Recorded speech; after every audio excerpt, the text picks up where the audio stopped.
Hi guys, good morning, good afternoon, good evening, pending whenever you see this video. You are welcome back to my channel. My name is Jane L, and in today's video I'm going to be sharing with you guys how I made this durag for my baby boy. I have been looking for durag all over the market to make for my baby boy, but I couldn't find one, and I decided to make one for him.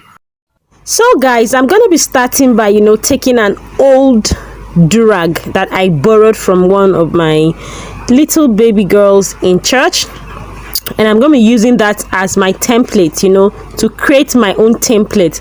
I'm going to be taking a carton. When I'm using a carton is because carton is thick and I can actually place it on any fabric I want.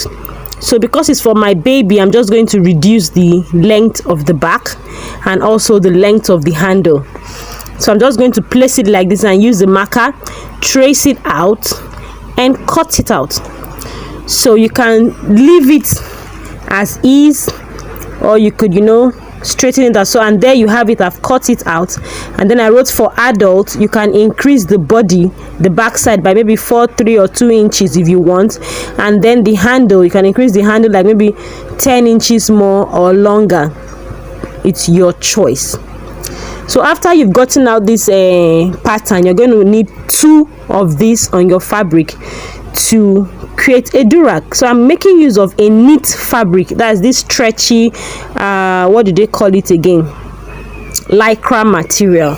It's very stretchy, and I think this is what most of the durags are made of. So I just placed my pattern, and then I'm making use of a pin, office pin, to just pin it, pin the carton to my fabric and to my carpet too so it doesn't move, because it's a knit fabric. It's stretchy, like when you're cutting it or you're drawing it, it's just going to be moving up and down. So either you use a pin. If your pin cannot go through, if you have a tack pins, better. If you can't even use tack pins, you can always use your legs or your knees to hold it down and trace it out until you're done. So I'm using a chalk, and I'm just going to trace it all out, and after tracing it, I'll use my scissors and cut it. And like I said, you're going to be needing 2 of these patterns. But trust me, when I tried making this with a black fabric, that black fabric had like an outer pattern and the inner pattern. When you're cutting the second one, like now that the head part is facing like this, when you're cutting the second part, keep it in opposite direction, so that when you want to sew it, when you're sewing, you're going to be sewing with right sides joined together, so that you can sew the back and then get the right side.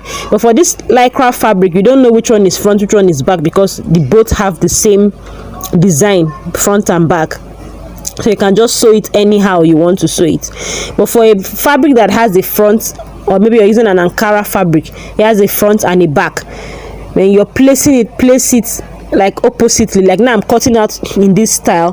The next style I will just turn it upside down and cut out. I don't know if you understand me, but I'm sure if you're trying it out with that fabric, you understand what I'm saying.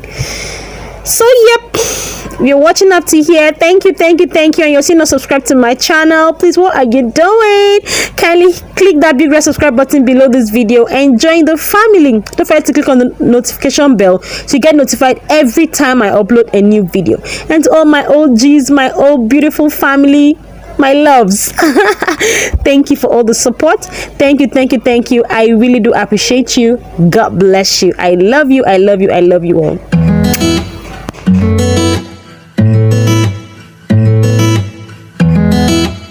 So just because I don't want the ends to have this flat square look, I'm just going to fold it in 2 and cut it just like I am doing, just to give it that angled shape at the tip of the handle, just like this. So I'm going to do that to the second part of my lycra fabric, and then I'll get back to you.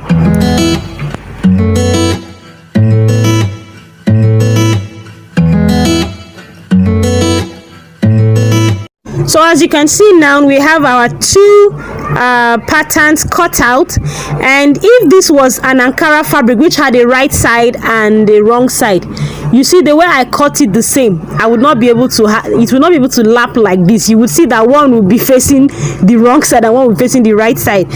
So hence what I explained earlier on.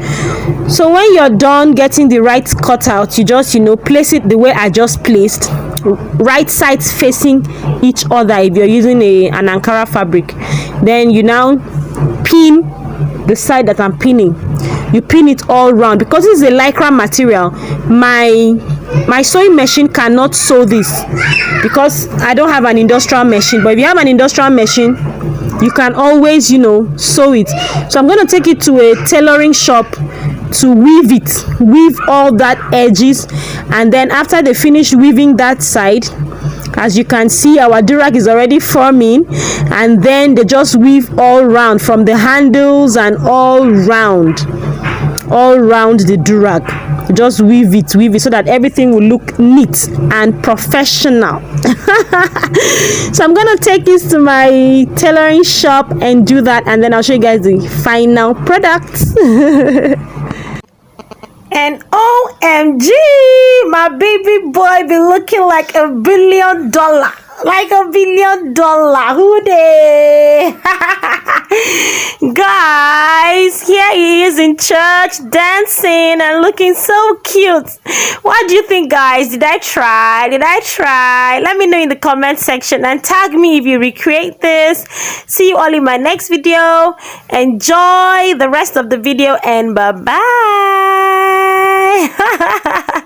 Can you drag the little Barbie in the corner of the video? My little Barbie girl. Alright guys, see you all in my next video. Bye bye.